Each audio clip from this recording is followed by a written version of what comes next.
Vamos fazer o guarda-chuva da professora? Vamos precisar de folhas de papel, pode ser coloridas ou brancas. Se você não tiver folhas coloridas, você pode usar o lápis de cor para colorir os círculos.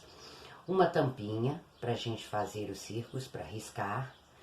Vamos precisar fazer 24 círculos. Para cada metade do guarda-chuva, eu vou precisar de 12. Agora eu vou riscar os meus, vou recortar e depois eu volto.